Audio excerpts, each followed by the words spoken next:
We're recording. Thank you, John. Welcome, everybody. It's Rick DiClemente with Astrology Unplugged. Tonight, we're going to be talking about good stuff, about life direction. There's Rebecca. Woo! I'm glad Rebecca's with us. Hello there. How do I always get so many Virgo women? What is it? I got all these Virgo women. It's wonderful. Welcome. Tonight is about episode number 33, I think.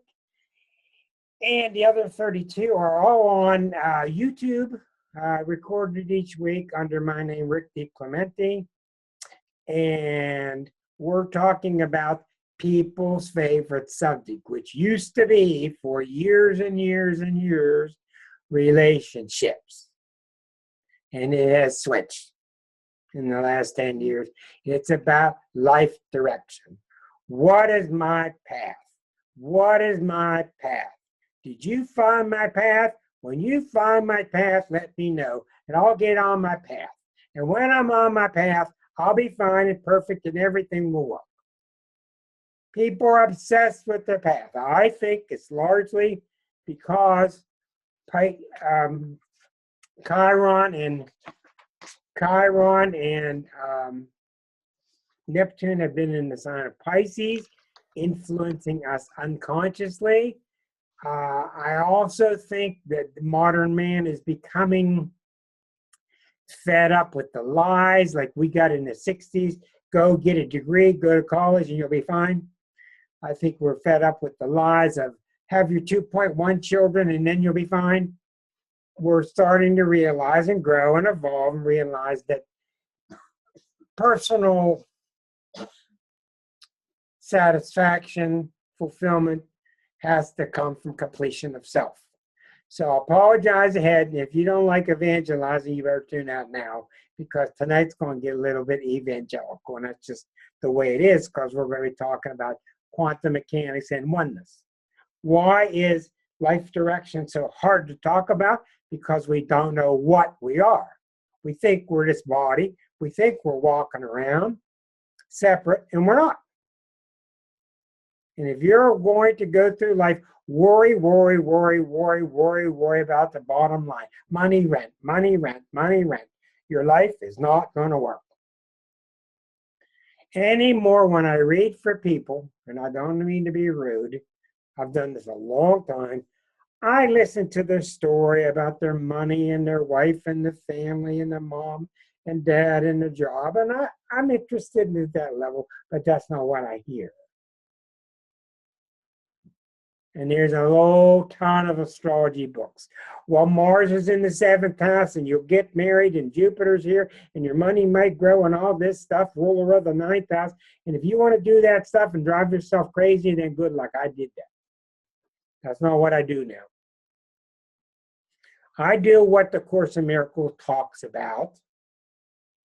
When you get rid of the blockages within you to the love center that you are, then you'll be fine. When you get past the blockages in you that are life's shining source, then you'll be fine. And that is true. And I'm not saying it's true because of my opinion. I'm saying it's true because I've observed it.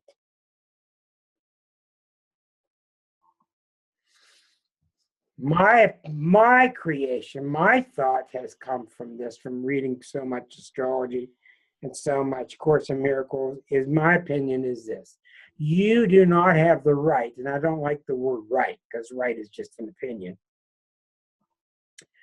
You do not have the right to stop God when God wants to express him or herself through you as you. Karen, you do not have the right to stop Goddess when she wants to express herself through you as Karen. That's a big statement. How about the word option instead of right? Good, very good. I like that. You do not have the option. I like that even better. Why? The answer is because that's what you are. You're going to see all kind of things coming together. And let me follow suit here. This is, pardon me, but there's no way in preparation I could keep this as a concise flowing document tonight. There are a lot of things jumping around, but I want you to give me a break, stick with me. I want to do the best I can with you. Feel free to ask questions. Mark, as always, is wonderful down in the footnotes. Anything I say, Mark finds the link to it, puts them in the footnotes, and I don't even have to pay him anything. Okay. There is no planet that's going to come by your chart and make you find your path. Do you ever see one, John? I haven't. If you're looking for your path that looks like a path, then it's not your path because it's already been made by somebody else. So it can't be your path. Right? It's worn. It's not your path. When I talk to people about life paths, and usually it's like, oh, I can't find my path. Well, I used to do a lot of workshops. You've heard of some of this before. And no one would come to my workshops. And I thought they were pretty good. But what I found out was they weren't coming because they didn't understand astrology. They didn't want to hear about sun sign. So I finally got lucky and got the right avenue. I started doing life direction workshops with a free mini reading. Ooh, tons of people. People love to hear about themselves. They just do. It's their favorite subject. Huh, Rebecca? Rebecca's a wonderful tarot reader. Tremendous. So, in my opinion, 70% of the people that came to those workshops could not find their life direction, or I call your hero's journey, because they were too blocked. 30% of the people had little blockages and got around them pretty well, and I was able to jostle them a little bit. They got on their life direction and they seemed to be fine. Now, you might ask, what are these 70%? Remember, I said the Course says that we have to get past the blockages to love as our center. Love is our center. Love is intelligent. Love is God. Love is intelligent. It's intelligent. It knows. It knows the life direction. Well, I would take these people's charts apart and I would start studying, usually with the parents. And I found out during those days, a lot of the blockages had to do with being raised. What were your parents like? How did you feel with your parents? And I've since come 5-7 years later to realize, no, most of it's not about your parents. Most of it's about your past life. And I don't mean a specific life in Spain. I mean your general lifetimes before, spiritual history. And I can safely say that this generation that's on this planet now have been greatly, greatly abused by our past lives, which means study harder, be pure, drink the water, don't smile in public, be conservative, go to church all the time, don't ask questions, beat yourself, put holes in your hands, stigmata, suffer, suffer, suffer, suffer on the cross. Everywhere you look, you got churches with the sky on the cross.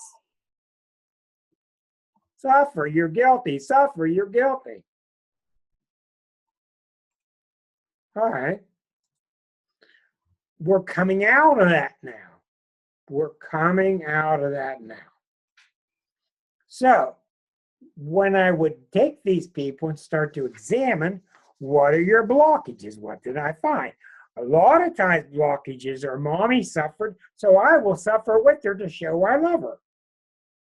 That's not why you're doing it. You suffer with mommy because you think mommy will reject you if you don't suffer with her. We're not as selfless as we think. To a kid, death. Death is being ostracized. You're dead. You'll do anything to keep from being ostracized. And that's where, if you've ever followed PBS and the wonderful hour-long videos by the now deceased John Bradshaw, who did the famous work with families, family constellation work, you know, he learned in the family, I'll be the clown and I'll get accepted. Or I'll be the good doer and I'll be accepted. I'll be the whiner and I'll get accepted. You adopted these different roles because you had to. Because so few families you could be yourself and be accepted because the parents weren't healthy enough. It's a tough job. So you examine, you can quickly find a person's role that they chose to play. That keeps you being your not self. You're not being yourself. Hey, remark, exclamation. Fabulous finding. Guess what happens when you're not being yourself? You're dead. By definition. If you're not being yourself, you're dead. Then you wonder by age 62 why you're still trying to come to life. And you're tired. You're not tired physically, you're tired at the soul level. So people get tired because they're still trying to please mom, they're still trying to please dad. Heavy, heavy stuff. What other things happen to us? Memories from past lives. What happened karmically? What role I had to play? How about this one? I've got to help everybody so they'll be okay. And I love to help others because I don't want to hurt anybody else. Boy, is that a lie. That's Chiron.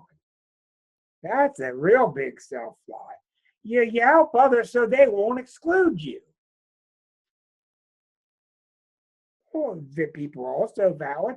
People do have valid interest in helping others. Yes, yes, yes. But we were seeing acutely now, what did we do that got off track? What did we do that got ourselves being not ourselves? That's what gets you your life direction. And in life direction, when you're blocked, it's a great big boulder in your path. The other 30% have a couple little pebbles. But you don't have to go through the myth of getting the great big boulder moved all the way out of the way before you can see. You don't have to do that. I've learned this. You just have to get little help, move it a little bit, rock it a little bit. But what matters is your intention. If you just intend and you say the proper kind of prayer, and the improper kind of prayer is, God, do this for me, or deal making. If you do this, I'll do that. That's a bunch of hogwash.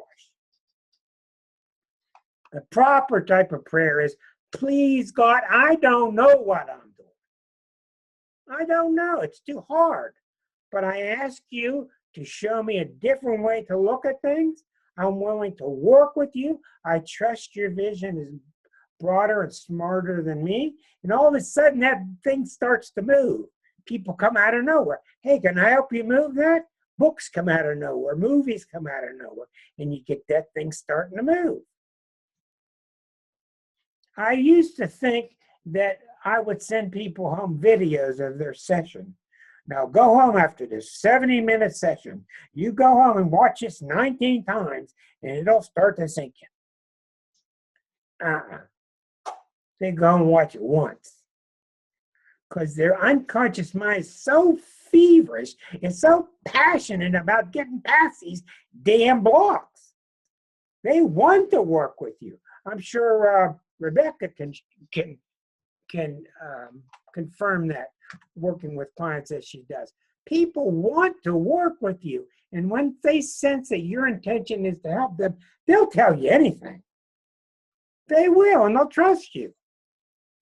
But you got to be trustable. You got to have their well-being in mind.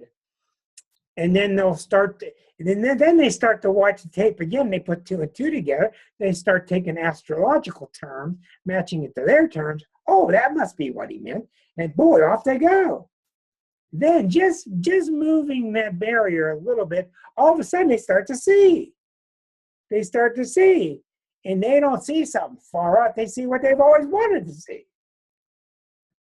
People know what they want to do. There are two kinds of people.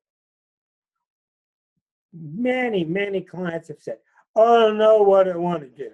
It's such a common refrain. But I don't know what I want to do. 80% are not telling the truth. Push them a little bit, they know. The other 20% are Neptunians. This is valid. They're the Pisces or people with strong Neptunes. And they're so muddied, they're so cloudy, they're so fuzzy, they're so big that they can't find a direction because they're too damn big for a direction. So when a Neptunian tells me, I just don't know, I believe them. That's because they're Piscean, they're so Neptunian, they're so big, and in my belief, they're like God's jack of all trades. God will give you a mission knowing that anything he or she gives you, you're going to do it right because your heart's in the right place. And it doesn't matter what you do, just go do it. Because you spread everything with love. This is my experience, best I can give you. 80% of the people know what they want to do. Here's a funny little one that you can work with. Wonderful old Gilligan's Island. I oftentimes have imagine me with an imaginary mind. And I will imagine what it's like on an elevator. What would happen if that elevator crashed? And I had to live with these people for like a long time, you know? We're on an island, right? With these 12 people. It's a good thing to do for your imagination. If you crashed on an island with 12 people, what would you do? Would Karen be the healer? We know Laura would be the cook. Thank God. What would Elke do? Elke has so many talents, so many abilities. What role would you play? Would you be the advisor? Would you help build? Susan F., what would you do? Because your life direction is not far from who you are. It matches perfectly with what you like to do. What do you think I like to do? There's only one thing I can do. I haven't stopped since 78. Okay. That will give you a clue too. A lot of times when I'm saying to clients, come on, tell me, what do you want to do? I don't know. Yeah, you do. What do you want to do? I don't know. Come on, tell me. I don't know. Come on, tell me. Well, they'll go, well, I always wanted a restaurant. They'll tell you. They do know. It's not that they don't know. What happens is they're so used to that little tiny voice, that little self inside saying, I want to do this, and being shot back down. That's not practical. Where are you going to get the money? Well, I really like to do that. Oh, not practical. Shut down. I had a couple today. One guy wants to become a counselor. Yesterday was somebody completely different. We are just terrible at allowing our little selves to talk. I would love to hear Laura's story, because I know Laura was a very successful businesswoman in the Toronto area, and then she shifted into, very bravely, shifted into following her instincts, her inner self, her inner guidance. She shifted to doing country work, country living, and then she shifted into doing marvelous work with diet and diets and recipes, etc. You know, We'll get there perhaps. That's the thing about unplugged. We're unplugged. We don't follow any rules. We have a fireplace, but it's imaginary. Let's stop right here. Let's stop right here. Feel free to turn yourself on if you have a question. I don't want to dig into your charts, but if you have a general question about this, I'm going right at it. And we're just getting started. But if you have a general question, have I rung any of your bells yet? Rebecca, I'm anxious to hear from you, dear. Rebecca is a Pittsburgh, many, many things, but she's a tremendous tarot reader. What do you find when you get to this kind of topic, Rebecca? Can you hear me? Yeah. I find a lot of similar things. What you're saying is why I'm nodding my head. Yes, and I'm finding so much more of it now, which is why your topic intrigued me, right? Because I'm like, okay, well, let's see what other people have to say about this, because we're getting a lot of it. And I think it is so personal. I agree. I think people do know a lot of what they want, but they tell themselves they can't. Mm-hmm. And it's been exactly like you're saying, in the removing of the blocks, mm-hmm. And getting to the authenticity, the releasing of the past, just so big right now. It really is. So tremendously palpable in letting go of the past. Mm-hmm. So really, I've been seeing a lot of this. I've also been seeing something that I'm finding is people, like you're saying, people know they need a little coaxing, is spending a little more time with people. Mm-hmm. So they can talk it out with somebody who's objective, who's trustworthy, who we are saying this is about you, so let's take a little more time with this. Let's not get uptight. Everything has to be compartmentalized and right on the money. So I'm finding that when it comes to this, that it requires time. That's right. Readiness. Forward, to allow it to come out. The readiness is the key factor. Thank you very much. That's really good. I want to switch right to something that's directly related to what she said. How many of you heard of Michael Singer? How many of you heard of his fabulous book called The Untethered Soul? And then his masterpiece, which is the Surrender Experiment. Let me show you this. Thank you, Rebecca. I knew you'd come right along with that. Here we go. This is his first book that made him very famous. This is what he looks like. He has a lot of very nice videos on YouTube that are free. He's real laid back and easygoing. The Untethered Soul made him really popular. New York Times bestseller. It was a very good spiritual book.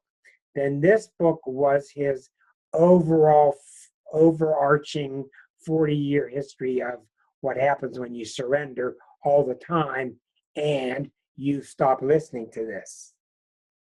Well, I'm going to really encourage you to read them both, because he's about in his 80s.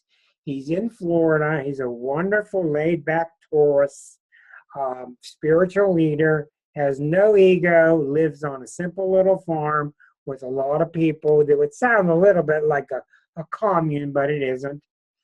Heavy into meditation, tremendous spiritual guide. Well, anyhow, he came out with the book, The Untethered Soul, which was really written because it was written about finding that quiet person inside of you that's beyond the ego. Well, then we come to find out, he comes out with his new book last year called The Surrender Experiment. Now, what you find out in The Surrender Experiment, he was a young, upcoming, very smart economist. And he had this uncanny ability to listen to God instead of himself, which comes about from having a very advanced past life, in my opinion. Well, God, or the Holy Spirit, or the still voice inside, started telling him to write software for medical billing. He said, what? It was urging him to write software for medical billing. And this was just when TRS-80 was coming out, and just the first 4 Commodore 64s. So he didn't listen to Michael. He said, yes, sir, and started doing it. And inch by inch, just like a Taurus, strong and steady and strong and steady. He built this phenomenal software and then was busy going all over the country installing it, because medical billing is always going to be one of the first people to buy your software, because they have to bill that and Defense Department. So he makes his millions. He makes his millions. He's meditating. He's grooving. He's got the happy family. He's going with the flow. And he's really into this meditation. Yoga is the center of his life. Don't listen to me. Listen to this. Listen to the direction. Listen to the life direction. So what happens? He gets really big. He becomes a billionaire. He gets really big. And then one day, one of his employees does a couple no-nos and does some big-time embezzlement. In comes the FBI, cuts all the cords. It's that fast. They cut the cords, take all the computers out of the office. You're in trouble, right? So he goes through a 3-year panic attack of his whole business being taken apart, examined, everybody put on trial, and that's what this book is about. And during the time the FBI was on him is when he wrote The Untethered Soul. But he didn't mention anything. But the whole other book is the 40 years overlapping all of it. He lays back. He's not going to worry about it. Oh, we're on trial. Oh, we're shut down. Oh, that's the way it goes. The universe is perfect. It all goes back together. Fine. He's not guilty. They're a guilty party. Gets thrown in jail. Everybody's boom, boom, boom. They don't miss a step. It's a fabulous book because he shows you how to stop listening to this, because all this knows is what it's been taught. You know, you're separate. You better go get more. You're separate. You better go get more. You better do better. Competition, the West, bottom line. He was too smart for it. Wouldn't listen to it. So it's an ongoing book. He's following the same principles. It's a wonderful book for somebody who's trying to, what was his name? Trying to be successful in the world of business, but yet keep their spiritual life alive and well. That's what's so great about it. Yeah, incognito. Incognito, go ahead and ask your question. I did not put that there. You did. I did. I know. You said you were incognito. Go ahead, dear. You know, this is so uncanny because this is exactly what I have been going through. I have been so overwhelmed by stuff, just flattened like a piece of cardboard on the floor. Well, you just lost your husband a couple weeks ago. So 2 weeks ago. That could be a part of it. Well, yeah, but then there's a whole bunch of other stuff going on around me as well that is just highly traumatic. And I just had to I almost felt like I was going crazy. And somebody said to me, you got to hand this all over. You have got to surrender. And I'm still somewhat struggling with it because I don't really know how to do it, like how to surrender, other than, I can say, yeah, I'll hand it all over. But then 5 minutes later, I'm back at it again, This book tells you precisely how to do that. That's what it's about. Well, it's on my shelf. It's sitting there. I haven't read it yet. Well, you'll read it when you're ready. Mm-hmm. But he's done it so long, don't expect that out of yourself. But he just knows he gets into this, he gets into that. He's not going to worry. He's not going to worry. He's not going to worry. Because we have been hypnotized into thinking that we're the driver. No. We're not driving. And you can't drive. If you wanted to, you can't drive. What do all the great downhill skiers, you've all watched the Olympics, What do they say at the end? Whoosh, they're down at the bottom and they're going 100 miles an hour, and they stupidly put a microphone in their face. How was it? The athlete goes, I don't know, it just happened. How did you do it? It just happened. But here's the trick. Yes, the athlete had to train. Yes, the athlete had to get out of bed and do the exercises and have the right diet. But while the athlete's coming down the mountain, they're not thinking, yes, here's Rick going down the mountain. They are the mountain. They're one with the mountain. That's the difference. That's what he talks about. That's how he blends the two. So what happens with people trying to find their direction, you already had it confirmed by Rebecca, people aren't allowed to speak. A lot of what I do is, I give permission to people to go be themselves. Go. Poof, you could go be yourself. Well, who am I? I don't know anything. That's how repressed we have been. And thank God that's why we're in the age of the death of mea culpa. I'm not saying I'm sorry anymore.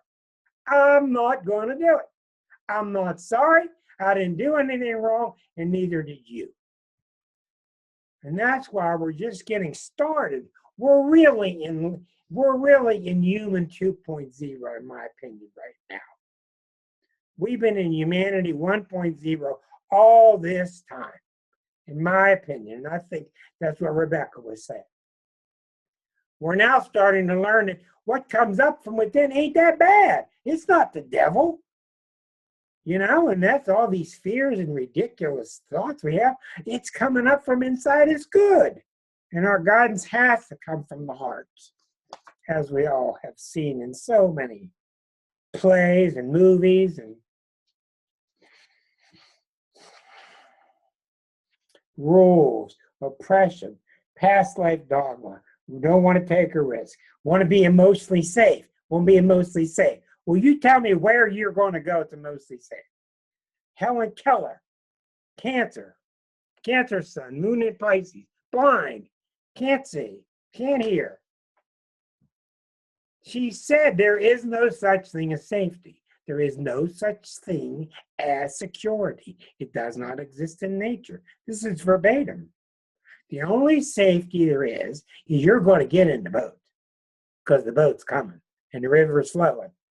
And your myth is you're going to stand there, hold on to a tree, and you're going to be safe. Nope, you're going to dry up. You cannot hold on to the tree. You got to get in the boat. Well, I'll get in the boat if you tell me what time it stops, what time we're having lunch, how many times we're going, when we get into America, you know, when do I get the haircut, and all these plans that we want, that we think we want. She says the only thing you can do is steer well. That's all you can do. When you see a log, steer around it. When you see an alligator, steer around it. She said that is security. She's exactly right. How many times have you seen people, or you've done it yourself, where you want everything planned out, right? And what that really means is you don't want to move and you want to be paralyzed. And those are the people who have muscle problems.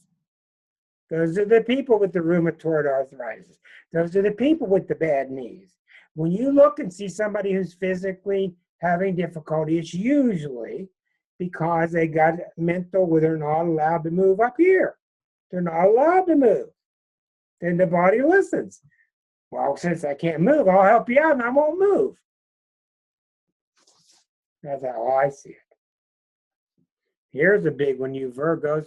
You may want to put your fingers in your ears. Shoulds. I got a real nice video. YouTube, Rick DiClemente, Virgo. It's not one of the unplugged videos. It's a special 30-minute video cut down from 90 about getting past the shoulds. Well, what do you have? First of all, it's a beautiful thing that people with these strong Virgos have this great sense of shoulds, which is like the Capricorns having this sense of duty and responsibility. It's very honorable. You feel you should do this and you do that. But what happens when that's all there is you end up being a robot. I did what I should do. I did what I should do. I did what I should do. When we start to insert individuality into it, what I would like to do, oh, is there a disconnect? Don't have any idea what to do. So being should's a cop-out. It's letting everybody else, or the should'er,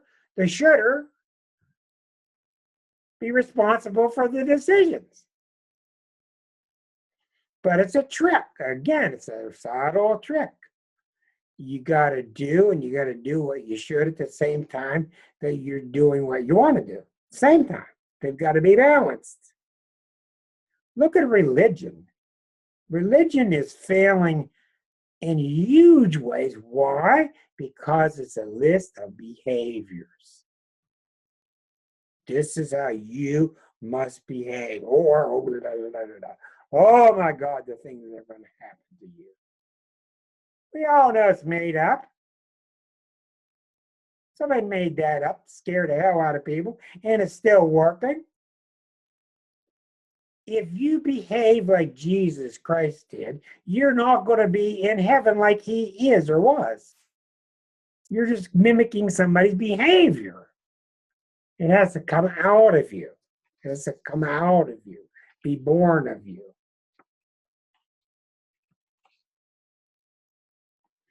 The West is lost. What's the West doing? Boy, we can see it in America.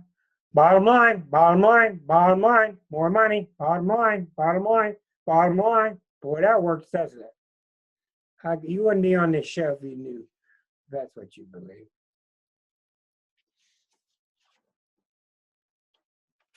We have a very good friend here in Pittsburgh who writes for, she actually helped us start our book. She writes for USA Today Weekly Business. She's big time. She helped us get started to write The Exquisite Zodiac. One day I was kind of daring and I asked her, why do small businesses fail?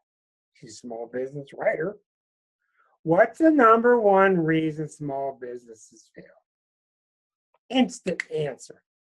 Tell me what you think she said. Give me your guesses. Why do you think small businesses fail? Come on, be brave. I have to do all the work. Come on. Take a guess. They aren't serving a need. Very good answer. You can unmute yourself and talk. Anybody would like to. Why do small businesses consistently fail? It's not their passion. It's not their passion. That's a real good answer, Ray. Yeah. Too rigid. Too rigid. That's a good answer, too. It's not their passion. It's a real great answer. She said, without a doubt, instantly, they're not having enough fun. I like that one. That was absolutely what she said, instant reaction. And she's not like this funny, crazy, wild woman. She's very professional.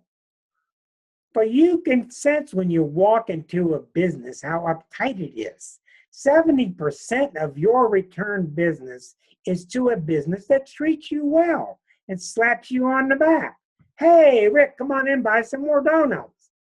70% of repeat business, even if you have to spend more money, you'll go back to where you're treated like a buddy, like a family. And you're not going to get that from somebody saying, hurry up, get to the side because I got to get the next customer, make more money. You've been to those places. You don't want to go back. So what do these people do? They work harder and harder and harder and harder. And everybody's stressed and it comes out not too good.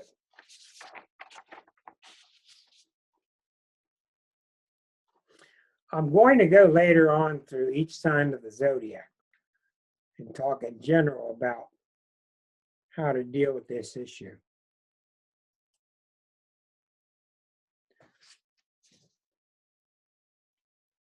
when the planets come by you, you know what they want. Are you going to listen? That's why 90% of what I do with people is confirm it. And they go, I thought I was right. And I confirm it, and then they leave, and they're fine. When Saturn is on you, you know you got serious things to do. You know that bottom line is important, and you know you need to get rid of the part of your life that's not working, and you might have to have a talk with so-and-so who's keeping you from practical success. Do you do it? Do you ignore it? Do you have rules again? Oh, but you got to treat everybody nice. There's one of the big obstacles. You got to be nice. That's a huge obstacle. Well, then the question becomes, we'll get a visitor here. Yeah. Then the question becomes, are you enabling them? Are you enabling them? Okay. When Uranus comes by you, Uranus is the one I've been dealing with a lot like lately. That's that party what's the, I want to go do this. I want to go do this. And you got all these champions in you that want to shove it back down. But that's a crazy thought. You can't think that. Susan F., how about that? Uranus is on you. I want to go do that. I want to go do that. It takes most of our energy to shove it back down. And the planets cannot be controlled. The energy from the planet, what came over you, what got into you, the energy from the planet cannot be controlled. You cannot turn the rheostat down. When it turns the rheostat up, you cannot turn it down. That's what proves that you're not an individual. If you were an individual, then you could turn the rheostat down. The fact that you are connected shows why you can't turn the rheostat down. What you can do is put a bigger bulb. You can decide to shine bigger. You can have a big party and let the energy out, or you can try to suppress it. Nothing happened, nothing happened, nothing happened. Do you see? We are connected. Now, I don't know all the metaphysics and the quantum theory, how we're connected, and all you energy experts can talk about that stuff, and I don't really want to know. All I want to know is, am I in the flow or am I not? Am I in the flow or am I not? Neptune's on you. Neptune is all over the United States chart the past couple of years. How'd all these Mexicans get in here? How'd that happen? Neptune, foggy. Neptune's the big force that's on us now, and there's all this dissatisfaction now. The dissatisfaction now is not because X, Y, and Z is destroying the country. That's not what's happening. The dissatisfaction is because we're not connected spiritually. Now, many of us, and especially this group, has a lot of ideas about this. Many of us are connecting, etc. And we all know that as we get connected, things get better. The guidance gets better. Everything gets better. Now, there's a lot of sadness going on because you see your group, your subgroup, is rising. We're all getting more evolved. We're learning. We're looking back and seeing so many thousands and millions that aren't getting it. And we're so sad watching it. That's the way it is. Don't get the value judgment in. Let it go. What did the Dalai Lama say? Boy, is this fabulous. Boy, is this brilliant. I put it on Facebook. This is a mouthful, Mr. Dalai Lama. I am open to the guidance of synchronicity. I am open to the guidance of synchronicity, and I do not let expectations hinder my path. That's exactly what Mike Singer says. He's not going to listen to this stuff. The brain comes up with expectations.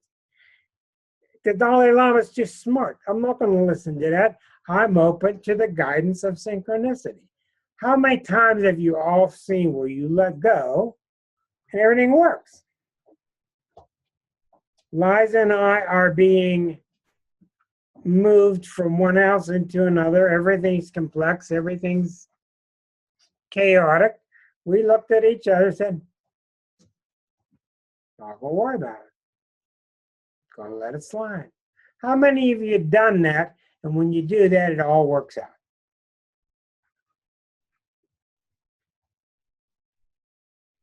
Elkie, we'll give you a pass for right now. You went through a tough time. It's very understandable. Okay.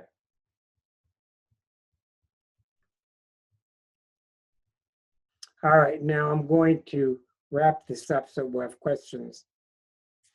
I did most of the stuff here. Oh, I wanted to mention a couple of things to you. You remember the very famous book by Napoleon Hill called Think and Grow Rich?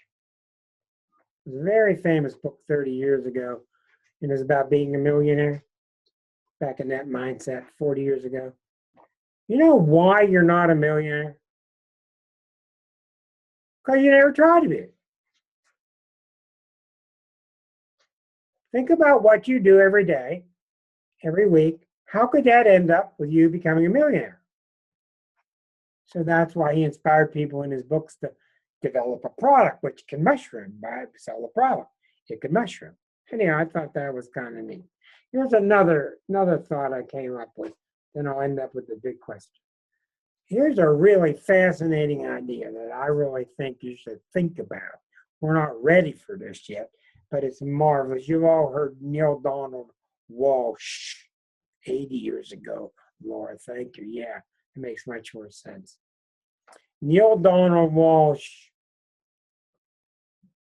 wrote the books Conversations with God 25 years ago. He said that one of the nearest stars, one of the spirits, guides that's most like Earth, described to him what life was like on their planet. It was the most like Earth. And it was a fascinating way of dealing with their stressors. Because one of our big problems is when we're raising kids is we're not ready to. It's one reason we do a number on our kids. We're not ready. How many of you seen parents that really shouldn't be parenting? They got a lot more growing up to do. Well, his was fascinating because in his world that he reported on, the people above 50 raised the children. Because we can't get around too good anyway. We sure appreciate the kids. We don't have that many oats to sow anymore. And then the parents can go do what they want. They can still be the parents of the kids. The kids can sleep over. Parents can be together. Parents can be apart. They have a lot more freedom to do what they want as they grow up. Anyhow, I thought that was a really fabulous idea that the human ego will not let go by. Okay, the number one thing before I get to my list. The question I get to at the end of readings, and I evaluate the client by this question, whether I hear it, whether I don't. They all end with, okay, fine, but how do I do it? How? Well, I have a rule, it's called know how. No, H-O-W, okay? Because think about it. If you're asking how, what does that say? That says you do not trust your guidance. You do not trust, and not in flow, right, Laura? You do not trust that you're going to be guided. And even though the Bible tells us, and we all love the Bible, that you're going to be guided and be given what you need before you even know it, right? This is the change that's taking place. We're unlearning. We're unlearning. And when I get the Pisces type, the Neptunian types in my office, they're the ones that don't ask how. They don't ask how. because they understand intuitively they're going to be guided, they have faith. Now, let me go through these signs quickly and then we'll go to each of you. What do you do with this kind of theory if you're an Aries? Well, in general, remember I'm being very general. In general, Aries people don't have any trouble with this. Aries is the sign that knows what it wants to do and it just goes and does it. That doesn't mean it's going to be divinely inspired. It doesn't mean it's on a real high level, but it means that they're having fun being who they are, and that's what they're about. Taurus. Taurus is going to have a real tough time with this because Taurus usually evaluates everything. Well, did I make some cash? Did I get an extra couch? Did I get another house out of it? What's in this for me? They're very materially bound. I'm not judging anything. I'm just telling you what the inherent difficulties are with each sun sign. With Geminis, Gemini's fine and Gemini's cool and they're going to go with anything. It's just, will they stay with it longer than 3 minutes? Will they? I don't know. Do they have to? I don't know. I think it's pretty hard for Geminis to look at a long-term life direction. Cancers. Cancer is very difficult. Very, very difficult sign to go with a life direction because they want that certainty. They want that surety because it'll be safe. Hi, Marilyn. You're up after this is over. Leos. Leos can be pretty darn good with this because Leos are built with self-confidence. All the fire signs, self-confidence, and they do what they say they're going to do. Now, is it divinely inspired or coming from the ego? That's up to them. Virgos. I've been so impressed with Virgos the past several years. I'm having such phenomenal success with them. They're really, really wanting to line up with the goddess energy. Just phenomenal, especially the women. They're pure, they care, and I think that's the secret. I really do. I think they care. I really do. And I've given a lot of thought, and I think it's because I think Virgos, and you might make fun of them if you want, I think they really appreciate what they've been given. I think they're very reverent, just like Capricorn. You may call them stick in the mud, but I think that they're appreciative of what they've been given, and Virgos lose their mind when they see you blow in your life. Not caring. They can't stand working next to somebody who doesn't care. And I think that's the main variable. You got the caring, that's why the Virgin, and I don't think I need to say much more. But there's no one at all closer. Virgos are the ones that flock to me about being in sync with their life direction. They have to have it. They're nuts without it. And usually it's service, nursing, healing. That's what they want to do. Because they're fixers. That's what they do. They want to fix. Okay, Rebecca, up or down? Up? Okay. That's pretty good. Okay, Libras. Libras have a very hard time with this because they're very social. Their society doesn't go beyond the boundaries of the planet. They're social. I had a Libra today that was all over the chart, all kind of wonderful aspects. So this person was operating on all kind of dimensions. He doesn't follow suit. But Libras are very tough because they're not looking for their life direction. Almost every Libra you think about, almost everyone has a very good job. They're very successful at it. They have a nice house and they're married to somebody attractive. Almost every Libra you think of. That's their domain. There's no judgment. Scorpio. If the Scorpio can get past the ultra importance of having the perfect marriage at all times and can transcend that pressure, Scorpios can be wonderful in terms of seeking that life direction, really accepting it, taking it into the heart, Many of our great saints have had strong Scorpio qualities because they got passion and they won't betray. So it's a marvelous sign. Sagittarius. Sagittarius is real good for this in the terms that there's no bigger risk taker in the zodiac than Sagittarius.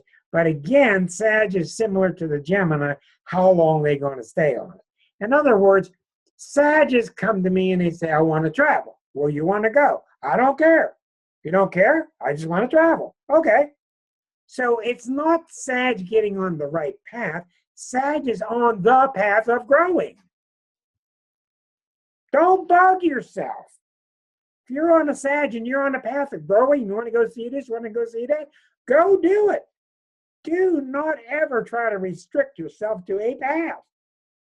Some mental linear path, it won't work. Sag wants to do this, they want to do that. Fine, go do it. They want 3 wives. Okay. That's true.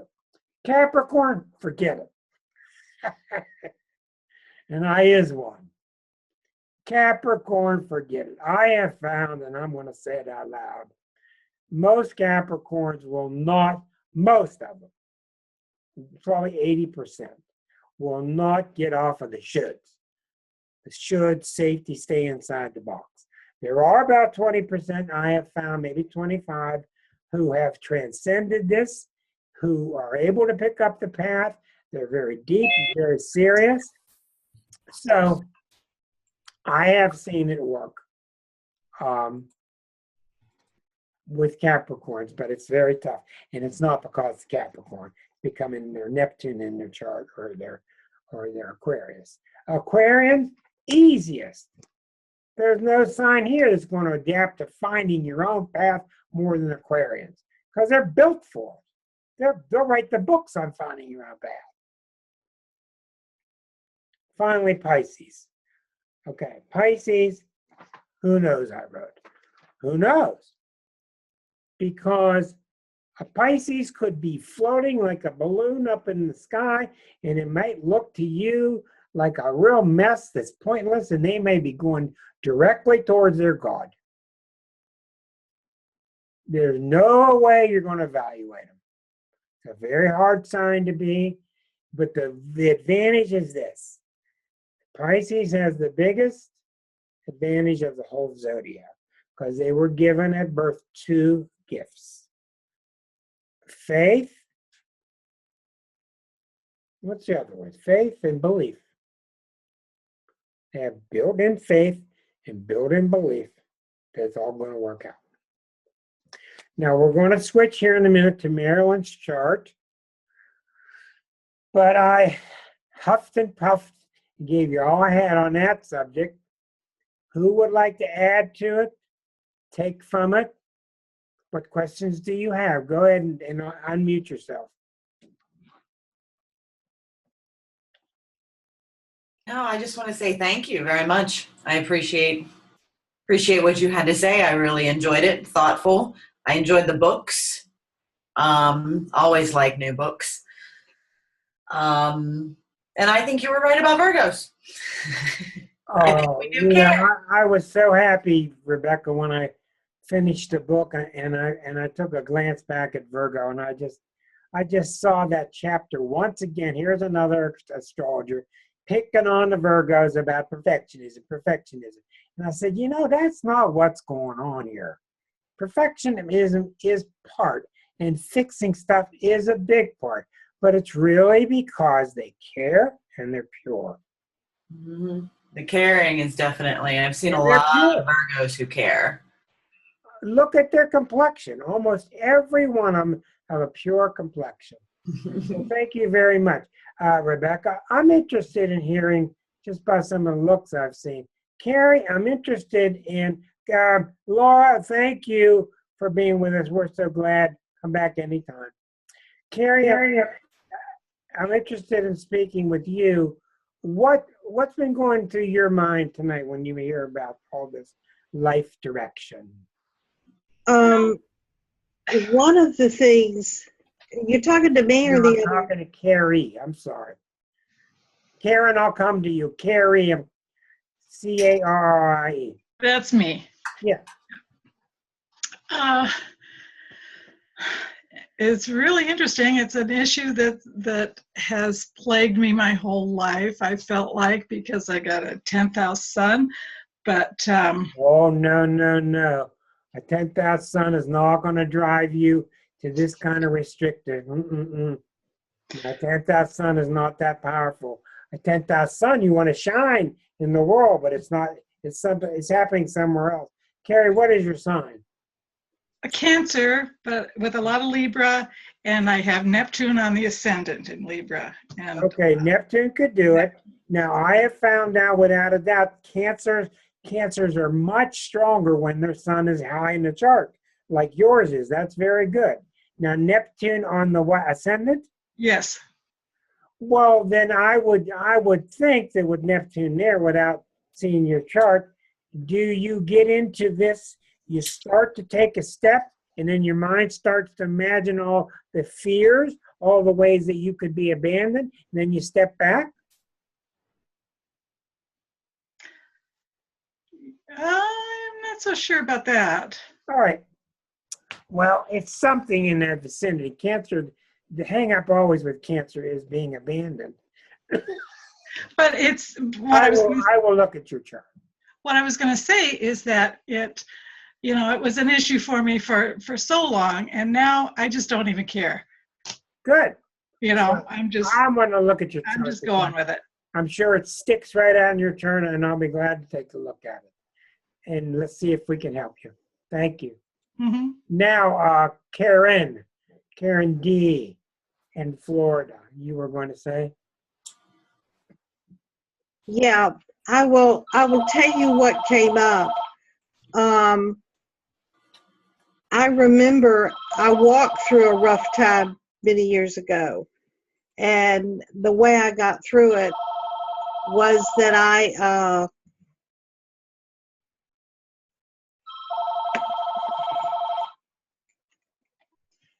realized when I got out of my head and into my heart, I did fine.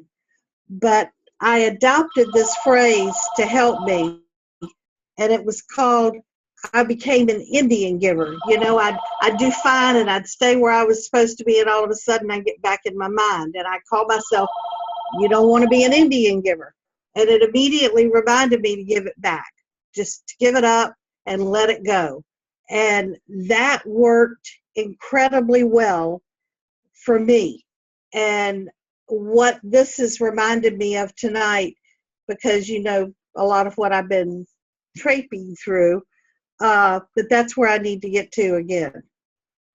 Very good. Very good. Any other questions about life direction?